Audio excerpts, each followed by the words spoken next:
Okay, seterusnya kita berkenaan tentang pengurusan praktikum. Okay, penting juga benda-benda yang saya nak sampaikan ni, dia di luar daripada ASKP dan luar daripada Popo. Yang ni lebih tentang pengurusan macam mana kita nak uruskan perkara-perkara lain selain daripada dua benda yang saya sebutkan tadi. Okay, perkara pertama, okay, ini kalau ada apa-apa kekeliruan, kalau maksudnya akan datang, kalau ada apa-apa kekeliruan boleh PM saya balik lah, ataupun tanya dalam grup. Kalau tanya dalam grup, ramai-ramai boleh tahu. Tapi sometimes somehow kita faham kadang ada masalah nak privacy sikit, takut kita rasa segan dengan kawan-kawan, tak apa, boleh PM saya, tak ada hal. Cuma style kalau PM saya, dengan saya kena sabar sikit sebab ada ramai orang berurusan dengan saya. Kalau PM saya lambat sikit balas, saya minta maaf Kadang-kadang mungkin korang PM tu, sebab saya kalau dah balik rumah, saya lebih selesa untuk bersama isteri dan anak, dan telefon letak tepi. Biasanya saya akan pegang balik telefon lepas saya solat maghrib ataupun lepas makan malam. Sebab saya makan malam ni tak tentu, kadang sebelum maghrib, kadang lepas maghrib. Jadi lepas pada waktu tu barulah saya akan tengok telefon. Jadi orang kata apa, lah, sekarang ni kan cuti sekolah, lagi-lagi anak ada kat rumah, wife ada kat rumah. Jadi orang kata apa, rugilah katanya. Kita kena banyakkan masa dengan keluarga sebab kita tak tahu berapa lama kita akan berada dalam keluarga. Kita bukan nak takutkannya, pengalaman saya sendiri dan juga ada beberapa orang pelajar yang mengalami perkara yang sama. Ada dua perkara, satu perkara pertama accident. Ada saya lepas saja yang praktikum untuk SEM 1, ada satu pelajar kemalangan tengah-tengah praktikum dan ada dua orang pelajar kemalangan di hujung internship. Yang paling teruk yang tengah-tengah praktikum tu dia MC, dan kebetulan lah dia accident sebelum cuti sekolah. Jadi dapatlah dia cover cuti sekolah tu, cover MC dia, jadi tak nampak lah. Maksudnya kalau MC dia 10 hari, sebabkan cuti sekolah, MC dia jadi 3 hari. Macam tu lah. Itu kemalangan. Dan satu lagi, kehilangan orang tersayang. Bapa meninggal, mak meninggal. Saya sendiri dulu masa saya praktikum, tengah praktikum bapa saya meninggal. Dan juga adalah perasaan tu saya kongsi jugalah dengan 2-3 orang pelajar kat sini. Tengah-tengah praktikum, WhatsApp saya. Pukul 3 pagi WhatsApp saya, 4 pagi, 3 pagi WhatsApp saya, cik, saya nak maklumkan bapa saya baru meninggal tadi. Saya nak balik ke kampung. Saya tak datang sekolah untuk esok dan lusa. Terus saya balas, kalau saya sedar, saya balas, balik dulu uruskan keluarga. Saya tak nak student fikirkan sangat praktikal dan keadaan hal tertentu. Yang samalah kalau kata perkara itu terjadi, kita minta tak nak. Tapi kalau terjadi dengan kehendak Allah, bagi tahu saja pada saya, cik, bapa saya meninggal tadi, saya on the way balik ke kampung, saya takkan ada 2 hari di sekolah. Okay, nanti korang balik dulu uruskan apa yang patut, kemudian saya akan bagi tahu apa yang perlu kamu buat. InsyaAllah lah, tak ada apa, saya akan sentiasa memberi tahu apa yang perlu dibuat oleh pelajar. Saya tak nak pelajar terpinga-pinga apa nak buat, tak. Saya akan bagi tahu apa yang korang kena buat. Okey, seterusnya, surah penempatan praktikal. Oh ya, saya terlupa.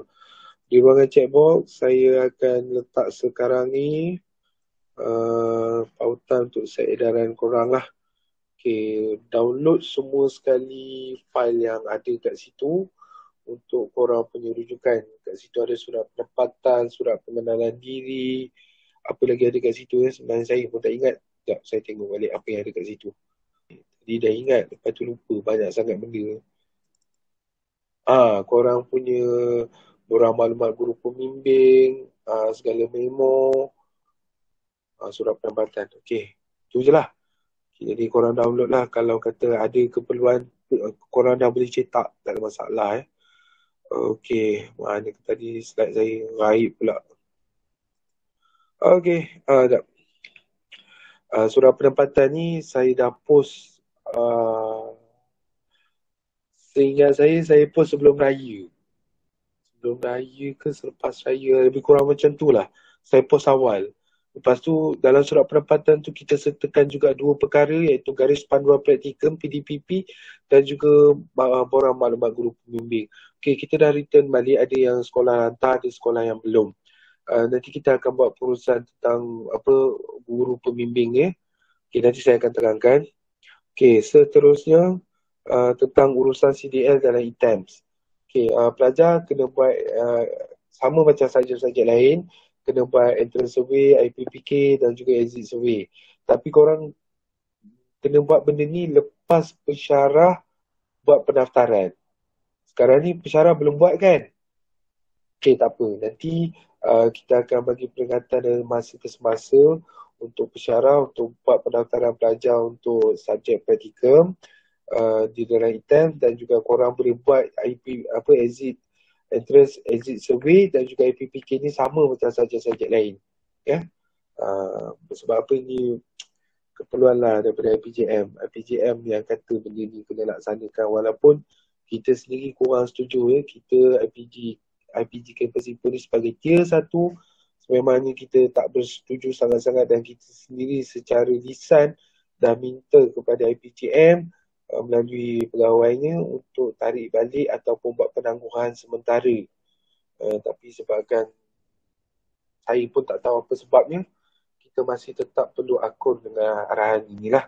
Jadi korang kena alert pasal 3 benda ni, exit, IPPK, entrance, IPPK dan exit survey.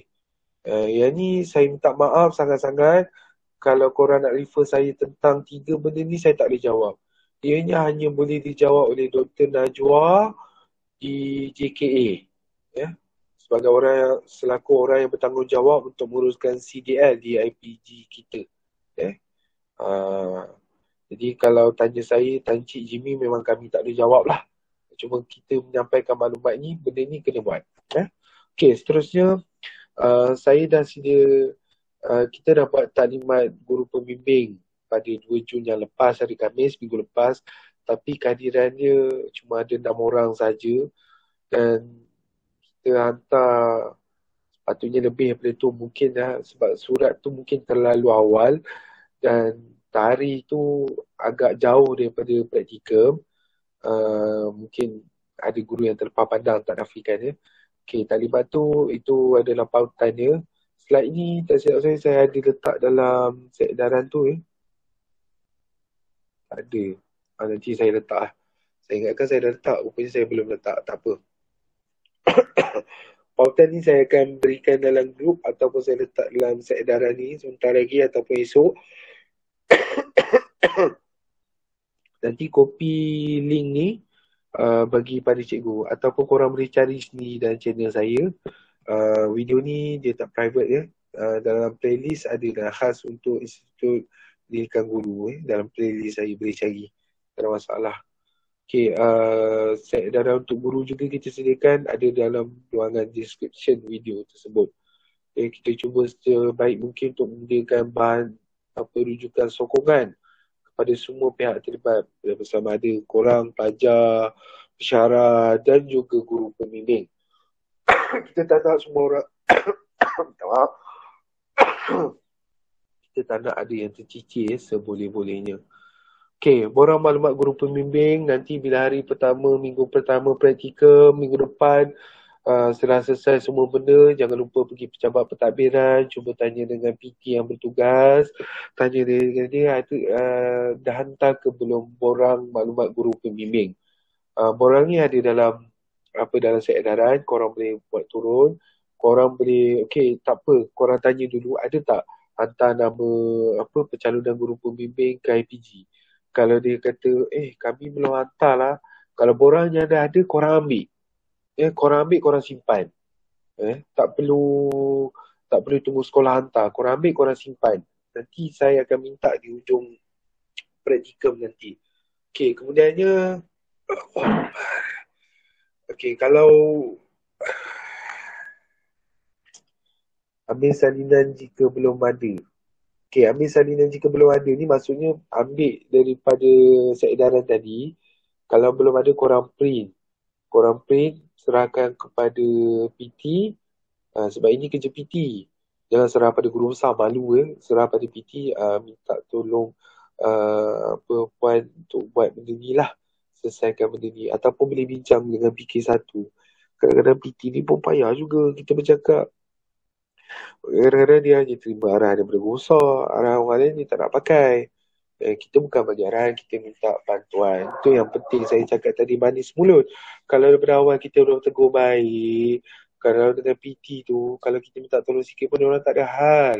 Ya, macam contoh saya sendiri, dulu saya tak nafi kadang-kadang gaji lambat 3 bulan lah. Senang cerita. Kalau baik dengan PT, gaji orang lain 3 bulan, kita 2 bulan dah dapat gaji dah. Itu masa mudahnya lah. Kalau kita baik. Tapi ini kena ada modal. Lah modal duit tu pun satu bab lah kan. Jumpa kak nak makan lah. Saya belajar kak makan. Kita dah tengah tak ada gaji. Lepas tu nak belajar orang makan. Penat juga tu. Kan? Modal yang free apa? Manis mulut lah. Kak khabar, sehat. Kalau dah berkhidmat nanti boleh lah panggil akak. Kalau belum jangan. Nanti orang kata kita tak hormat orang. Orang ni payah. Kita cakap kan pada kita baik. Pada dia menghina. Kita tak tahu. Okay, kalau kata borang ni, kalau sekolah belum buat, korang tolong. Kalau sekolah dah buat tapi tak hantar, korang ambil. Kalau sekolah dah hantar, bolehlah minta salinan kalau ada. Kalau tak ada pun tak apa. Nanti bila korang dah praktikum nanti, saya akan keluarkan senarai guru yang senarai sekolah yang dah hantar. Okay, maklumat guru pembimbing nanti kita akan sediakan satu Google Form. Google Form tu sebenarnya dah ada, tapi kita tinggal lagi tak nak bagi pada minggu ni. Kita akan bagi pada minggu depan untuk korang isi. Pastikan bila korang dah sampai sekolah nanti, hari pertama tu dapatkan maklumat guru pembimbing, tanya nama penuh dia, ikut ejaan dalam IC. Nanti kita akan bagi Google Form tu, korang kena isi, ikut nama ejaan dalam IC dan juga nombor IC dia, grade jawatan dia, dan lagi apa dia lah maklumat korang kena isi. Jangan risaulah. Nanti kalau kata korang tak isi maklumat tu, Google Form yang kita orang sediakan, jangan tanya kenapa surat lantikan tak ada. Okay, surat lantikan ni dia akan datang daripada dua. Sama ada JPN ataupun IPG. Mulai tahun ni kita dah mula keluarkan surat lantikan sendiri sebab berlaku kes ada JPN yang tak nak keluarkan surat lantikan. Dia melibatkan negeri-negeri lain lah. Perak clear, tak ada apa. Biasanya akan dapatnya. Cuma cepat atau lambat. Jadi, data ni kita akan hantar ke JPN dan kita akan keluarkan surat kita. Dan kalau JPN keluarkan surat, maknanya cikgu boleh dapat 2 surat lah daripada IPG dan juga daripada JPN sendiri. Kalau kata korang tak isi Google Form tu, korang jangan tanyalah, cik, kenapa guru pembimbing saya surat dia tak ada? Jadi saya akan tanya balik lah, itu hari ada isi tak Google Map, Google Form tu? Kalau ada lah, tak ada lah. Kadang-kadang saya malas nak layan sebab apa, kadang-kadang surat tu kita dah dapat dah, kita dah siap proses dah, tiba-tiba dah buat penambahan. Terus saya kata dengan geram. Kadang-kadang saya mengalah, saya bantu untuk dapatkan surat. Sebab apa? Sebab surat lantikan ni ada kepentingan pada cikgu. Walaupun surat tu nampak macam sekeping A4 tak bermakna, tapi untuk cikgu punya prestasi, penilaian prestasi, dia ada makna. Dia ada makna di situ. Terpulanglah guru besar nak bagi markah berapa atas bimbingan yang dia dah bagi. Korang ni sebenarnya kan gambaran untuk banyak benda tau. Gambaran pada IPG, gambaran pada pesyarah korang, gambaran pada unit praktikum, gambaran pada guru pembimbing, penilaian di mata orang, mungkin penilaian guru pembimbing, penilaian guru besar kepada guru pembimbing kamu melalui kamu. Dia tengok, guru besar dah tengok dah ada internet. Okey, cikgu ni boleh ikut jadi guru pembimbing, kita test tengok bagi macam mana. Okey, bila dah bimbing, tengok kamu berjaya. Bila kamu dapat cemerlang, kamu bagus berjaya. Jadi guru besar ni tak segan silu lah nak bagi markah pada guru pembimbing kamu tu, markah yang cemerlang. Markah prestasi lah. Kita orang ni bila dah beriman, korang jangan lupa kita ni dinilai setiap tahun berdasarkan prestasi. Kalau kata mendata je 3 tahun, kita kena. Kalau menurun, kita kena. Mendata pun kita kena. Kalau meningkat, bagus je. Nak dapatkan itu, momentum itu yang kita, alamak, penatnya. Macam tu lah, lebih kurang. Okay, itu tentang borang maklumat guru pembimbing. Kemudian, okay. Yang ni, 3 benda ni korang kena sediakan untuk pesyarah. Selalunya pesyarah akan kalang kabut pergi sekolah. Memang pesyarah kebanyakannya, kebiasaannya kalang kabut akan pergi sekolah. Ya, ada yang kadang-kadang kadang-kadang kalau kita nak mengutuk pesyarah, sampai pernah saya cakap dengan satu best student nanti, kalau macam ni lebih baik saya je yang jadi pesyarah. Kadang-kadang nak pergi sekolah pun macam sekarang kan, zaman unit praktikum dah tak ada borang-borang kertas tau. Semua borang secara online, secara sama ada menggunakan sistem ataupun kita buat edaran dalam bentuk maya, bentuk soft copy. Masih lagi ada pesyarah datang tanya, you all boleh tak print? Kita orang tak print dah. Kita orang tak print. Kita orang tak ada dah borang-borang ni. Zaman gunakan borang bentuk kertas ni dah berlalu. Bahasanya. Cuma ada 1-2 borang je. Macam contohnya dalam yang kamu nampak ni, borang PR1 bidang teras, borang lampiran A1, borang pemantau ke. Yang ni kena sediakan secara fizikal. Yang ni korang print siap-siap lah. Senang cerita, korang print siap-siap. Kalau pesyarah datang minta, benda tu dah ada. Lebih-lebih lagi lampiran A1. Lampiran A1 ni melibatkan tuntutan kewangan. Kalau boleh korang, senang cerita lah, print lah siap-siap. Kalau pesyarah datang, korang tolong sediakan. Itu pun salah satu cara nak ambil hati pesyarah. Bila pesyarah tengok, bagus lah student ni, dia boleh sediakan untuk aku. Student lain tak buat pun. Tengok. Bila pesyarah nampak kualiti korang macam tu, maka korang ni, senang cerita, pesyarah ni bila dia boleh ingat korang punya kebaikan, dia orang akan buat pertimbangan. Saya tak katalah bodek, tapi senang cerita lebih kurang macam tu lah. Dia akan buat pertimbangan yang lebih lah. Bila kenangkan, okay, kamu ni baik, ada budi pekerti, dengan cikgu pun tak ada nyombong. Lepas tu, tiap kali datang korang lampiran 1 ni dah tolong sediakan. Jadi korang rasa, pesyarah tu rasa macam dia dihargai. Jadi bila dia rasa dia dari tak mustahil, kalau kata atas sebab-sebab tertentu, dia boleh berubah fikiran. Mungkin markah kamu 79, ini kan student yang okay, 79, kita extra 1 markah lagi, kita masukkan dalam mana-mana bahagian, jadi 80. Jadilah, kan? Walaupun 1 markah, berubah grade tau. Bila berubah grade, berubah pointer tau. Jangan kita ambil mudah, walaupun benda tu kecil. Okay, seterusnya,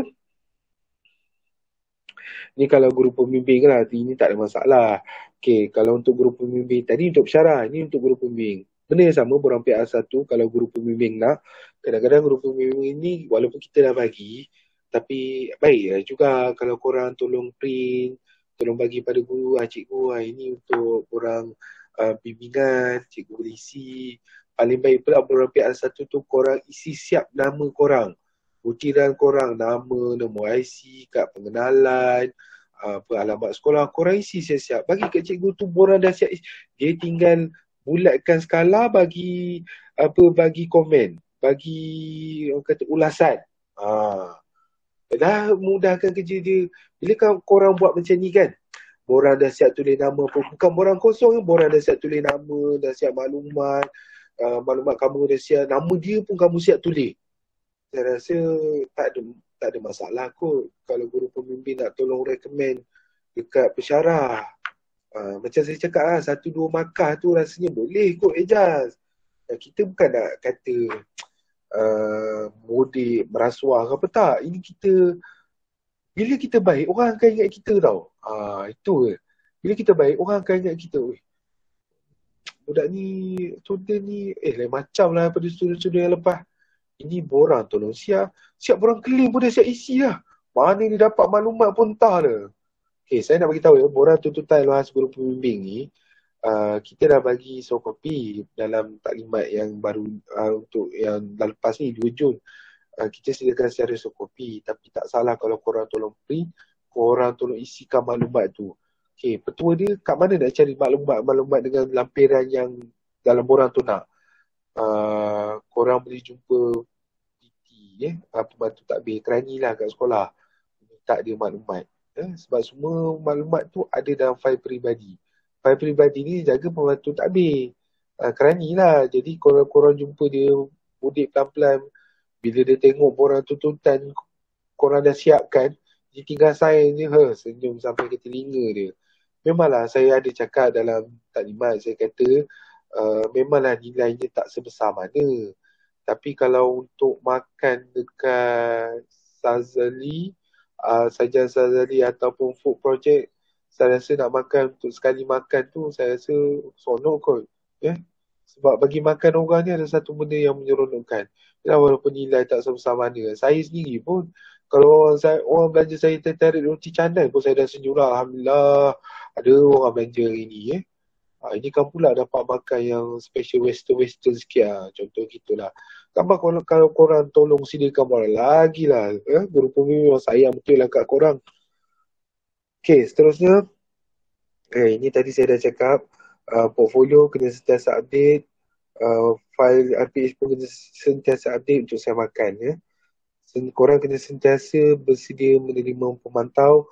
Pemantau bukan pensyarah penjelia.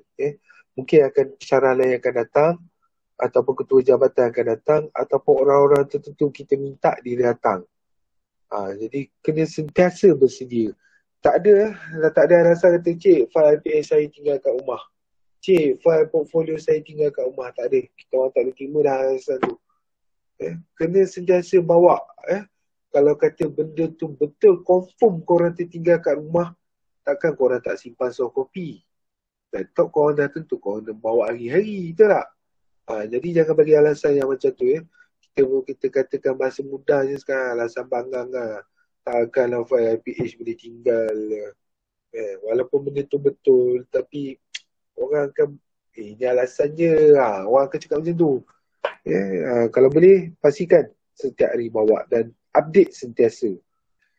Okay, seterusnya penghantaran dokumen selepas tamat praktikum. Kita akan sediakan satu senarai SEMA, dokumen-dokumen beraudit. Tadi saya sebut borang kehadiran, borang rumusan kehadiran, lepas tu borang-borang PR, borang refleksi. Borang refleksi tu nanti dah habis praktikum saya akan bagi macam mana nak buat borang refleksi. Dan semua pelajar wajib buat penghantaran. Saya tak nak tekankan sangat sekarang sebab sekarang ni yang penting korang buat persediaan untuk praktikum. Yang ni cerita lepas habis praktikum. Kena hantar. Tolonglah jangan dengar daya-daya daripada orang lain yang bukan daripada unit praktikum yang katakan, korang tak payah hantar. Korang settle portfolio dah. Tolonglah jangan. Sebab apa? Kami ni tempat sentiasa dikunjungi oleh auditor. Baik auditor SIRIM, auditor MQA, untuk melihat dokumen-dokumen yang orang kata beraudit ni lah. Jadi kalau benda tu tak ada, macam mana saya nak tunjuk? Okay, katakanlah pensyarah kamu dah cakap, tak perlu hantar. Kalau pensyarah yang bercakap tu yang menjawab, tak apa. Ni kadang-kadang macam saya ada kena ni kongsi lah. Pensyarah, dia isi borang PR dalam sistem. Tapi dia terlupa nak ubah tarikh. Maksudnya 3 borang PR dia semua menggunakan tarikh yang sama. Pensyarah tu terlepas pandang. Yalah orang tua pakai spek nak isi mata pun kecil je baca. Terlepas nak isikan tarikh yang betul. Datang audit, dikemukakan borang PR tu dah betul tapi auditor terperasan tarikh tu sama. Jenuh kami kat unit praktikum ni nak menjawab. Betul, benda tu bukan salah kami. Kami tak bukan kami isi. Pensyarah tu isi tapi yang menjawabnya tetap juga kami. Jadi tolonglah, saya minta tolong sangat-sangat, saya merayu sangat-sangat. Kalau kata ada pensyarah tertentu cakap, jangan hantar kat unit praktikum, tak perlu. You all dah buat dalam portfolio dah, tak perlu hantar lah, jangan. Saya minta tolonglah jangan. Okey. Tentang borang kehadiran dan rumusan kehadiran. Okay, buat masa ni saya belum ada keputusan yang tetap. Tadi saya ada cakap kena hantar setiap bulan. Ada juga batch-batch yang tentu saya suruh hantar di hujung praktikum. Yang ketetapan untuk pengantaran borang kehadiran ni, kemudian saya akan beritahu kemudian sama ada borang kehadiran praktikum perlu dihantar setiap bulan ataupun dihantar hujung praktikum. Okey, nanti saya akan buka sekejap borang kehadiran. Okey, seterusnya, jika ada masalah jadual waktu ataupun mengenai masalah akademik, rujuk dengan pensyarah penyelia. Macam Mr. Ng, dia sangat concern sekali. Sangat concern untuk melihat jadual waktu. Kebetulan masa hari itu taklimat guru, ada guru dia bagi tahu sekolah dia begini. Lepas tu Mr. Ng terus bagi cadangan. Biasanya kami akan bagi cadangan, tapi Mr. Ng dia proaktif. Dia cakap terus, okey, buat begini. Lepas tu Mr. Ng bagi tahu saya, betul lah tu, sir, betul, tak ada masalah. Kita orang memang akan cakap benda yang sama. Jadi masalah tu dah peringkat taklimat tu dah ada sebagainya, dah diselesaikan. Mungkin nanti korang pergi sekolah, korang akan jumpa masalah lain, iaitu korang minta lah pensyarah korang tolong selesaikan. Kalau tak boleh juga, barulah refer pada kami. Okay, kalau kata ada masalah, jika ada benda-benda yang korang confuse, tak pasti, keliru, rujuklah. Kita dah bagi tahu dalam taklimat sekian. Korang kena pegang lah. Mungkin sebabkan ada orang lain bagi tahu begini. Korang jadi confuse. Okay, tak apa, rujuk je pada kami. Nanti kami akan buat ketetapan. Sama ada apa maklumat yang korang beritahu tu boleh diterima ataupun tidak, ataupun masih lagi kita guna pakai yang kita dah taklimatkan. Kadang-kadang payah juga. Kita berurusan dengan orang kan. Orang ramai. Syarah je dah berapa orang? Syarah je 9 orang. Korang je 27 orang. Sekolah lagi, tak apalah, korang 27 orang ni pun tak terasa berat. Ini unit, ada satu unit ni nak diuruskan, ada 372 orang. Tu lagi saya pening kepala. Doa banyak-banyak supaya Allah mudahkan urusan. Okey, seterusnya menjaga keselamatan diri ni. Cik Nazri dah cakap, jaga nama baik sendiri, maksud kamu juga menjaga nama baik kami lah. Kita semualah di IPG. Berpraktikum lah dengan bersungguh-sungguh. Saya minta sangat-sangat. Praktikum ni bukan satu benda yang main-main. Praktikum ni adalah medan pertempuran yang utama sebelum kamu dipostingkan nanti. Okey, sebarang pertanyaan, persoalan, catatlah nombor telefon kita orang ni. Janganlah sampai kata tak tahu ataupun ni siapa. Macam saya, style saya tak save nombor telefon student. Lepas tu, PA saya tak save satu bug. Saya tak delete pun check dia. Saya nak tengok sepanjang korang berurusan dengan saya. Kadang-kadang tu, ni siapa saya nak tengok. Kalau kata saya panggil nama kamu dah WhatsApp tu, maknanya saya dah betul-betul kenal kamu. Katakan nama dia Munah. Saya panggil, ya Munah, kau nak apa? Saya tanya direct macam tu kan. Maksudnya saya dah kenal lah Munah. Kalau kata, ya nak apa? Apa boleh saya bantu? Itu maksudnya saya tak kenal kamu lah. Ya betul, ada baiknya. Sebenarnya saya tak suruh lah kata, saya selesa kalau pelajar rapat dengan saya. Supaya banyak maklumat saya boleh sampaikan secara direct. Tapi yalah, sebabkan benda tu nanti takut jadi isu kemudian hari, payah juga.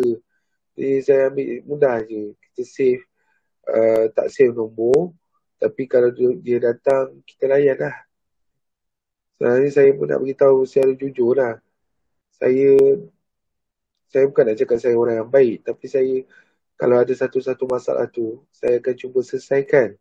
Tapi kalau kita dah bantu student tu selesaikan masalah dia, janganlah sampai tak ada. Yalah, kita dah tolong, lepas tu bila kita minta apa yang kita perlu minta, contoh macam borang-borang yang perlu hantar lepas praktikum, dia jadi orang terakhir hantar. Itu memang saya tak nak lah. Dan kalau boleh, kita tak nak lah apa benda tu jadi macam tiket lah. Mentang-mentang kau kenal Encik Nakai, kau boleh hantar lambat. Tak. Saya tak harap benda tu. Kalau kita kenal ke, kita tak kenal secara orang kata indip ya, kita tak kenal secara hati budi ke, tak apa. Urusan praktikum tetap kita kena selesaikan ya.